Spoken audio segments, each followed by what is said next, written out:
आपको पता है कि जब भगवान ने युद्ध शुरू किया तो पूजा की। राम ने कहा जामवंत से, जामवंत सबसे सीनियर हैं, वो भी ब्रह्मा जी के पोते हैं, रावण के दादाजी के दोस्त हैं, पुलस्त्य मुनि के नाना के। कहा कि प्रभु महाराज जामवंत जी, मैं युद्ध करने जा रहा हूं, उससे पहले मैं पूजा करना चाहता हूं। जामवंत ने कहा करिए महाराज। तो बोले मेरे आराध्य तो शंकर हैं, शंकर राम की पूजा करते हैं और राम शंकर की पूजा करते हैं, इस कहानी से बड़ा समन्वय किसी का नहीं हो सकता। जामवंत ने कहा पूजा कर लीजिए महाराज। बोले मुझे एक ऐसा पंडित चाहिए जो शैव हो, शिव को मानने वाला, और मैं वैष्णव हूं तो वैष्णव भी हो। उन्होंने कहा कि इस जंगल में, इस युद्ध क्षेत्र में ऐसा कोई पंडित कहां मिलेगा भगवान। तो उन्होंने कहा पूजा कैसे होगी फिर। जो जामवंत ने कहा एक पंडित मेरे ध्यान में है, पर वो आपका पुरोहित बनेगा नहीं। बोले कौन। बोले पुलस्त्य मुनि का नाथी महारथी रावण, वो शिव का भक्त है और वैष्णव भी है, उससे करा लीजिए। सोचिए जिसको हराने जा रहे हैं उससे पूजा। राम ने जामवंत से कहा कि महाराज पूछ के तो आइए, अगर महापंडित रावण आज्ञा दे दें इस यज्ञ के लिए तो मैं कर लूं। रावण को पता चला कि जामवंत बुलाने आए हैं।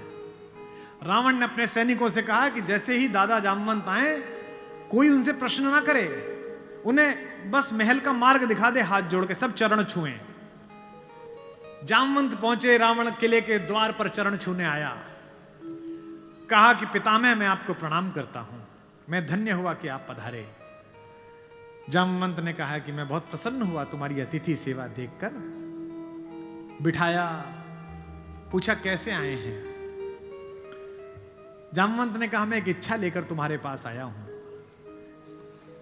एक मेरे साथ दो यजमान हैं, वो एक यज्ञ करना चाहते हैं युद्ध शुरू करने के लिए। उन्हें एक ऐसे पंडित की आवश्यकता है जो शैव भी हो और वैष्णव भी। तुमसे अधिक गुणी व्यक्ति तो पृथ्वी पर नहीं है, क्या उनका पुरोहित बन सकोगे। क्या पूछा रावण ने, पहला क्या करैक्टर है, वाह। रावण ने कहा जहां तक मुझे सूचना है आपके दोनों यजमान अयोध्या के निर्वासित राजकुमार राम और लक्ष्मण तो नहीं है। जामवंत ने कहा हां दशशीष, वे ही दोनों हैं, क्या आप स्वीकार करेंगे।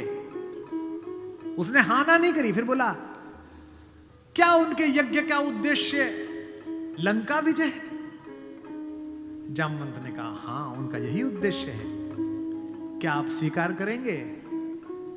उसने कहा मैं तो जिज्ञासा के लिए पूछ रहा था, अन्यथा द्वार पर आकर किसी पंडित से कोई यज्ञ के लिए कहे, अस्वीकार करना उसका धर्म ही नहीं है। मैं आपके साथ चलूंगा और उनका यज्ञ कराऊंगा।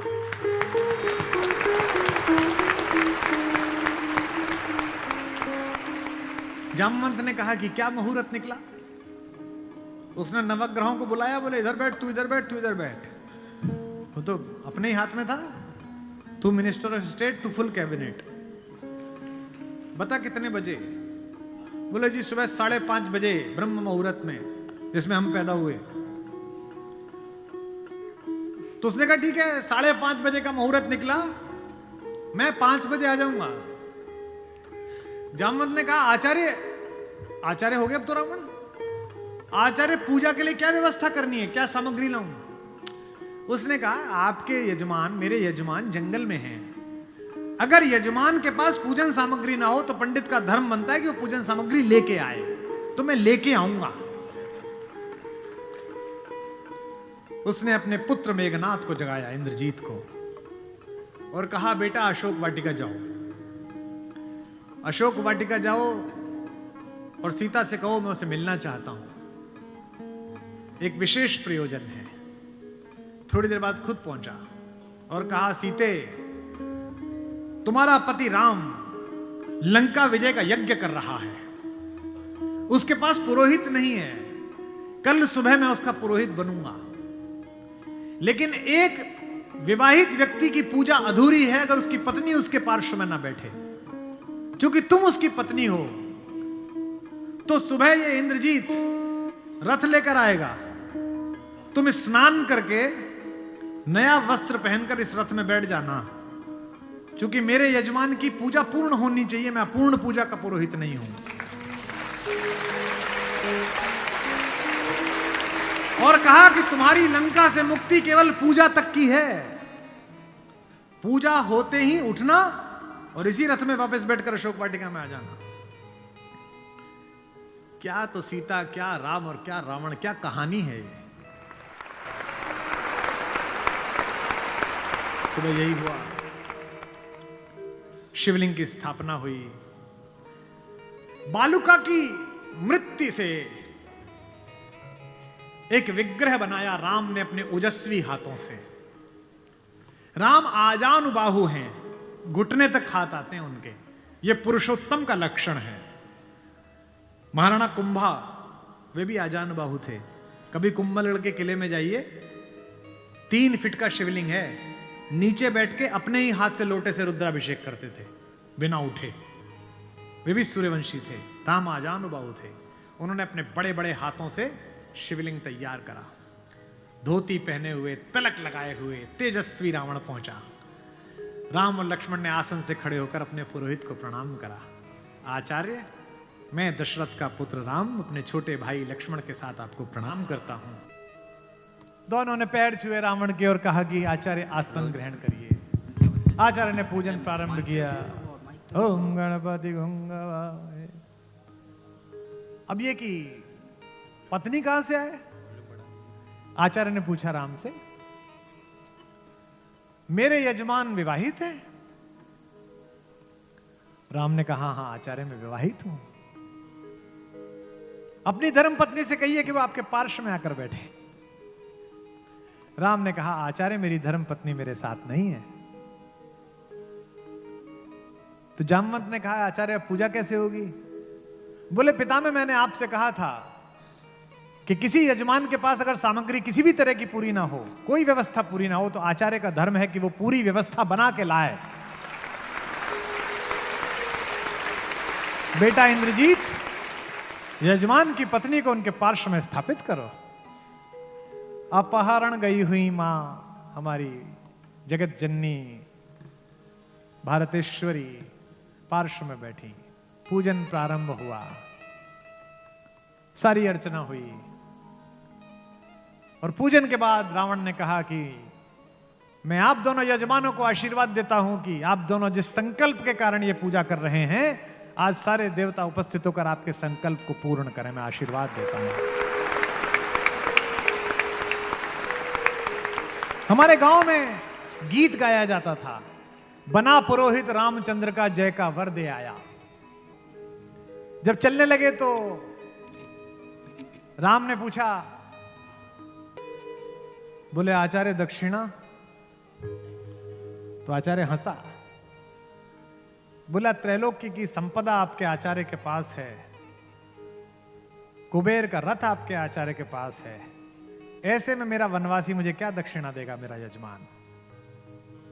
तो राम ने कहा कि मैं रघुवंशी हूं, दक्षिणा के बिना पूजा कराना मेरे लिए निष्फल हो जाएगा, आप दक्षिणा तो मांगिए।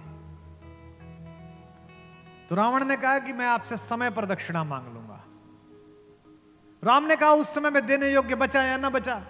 आचार्य बता तो दीजिए कि दक्षिणा क्या है।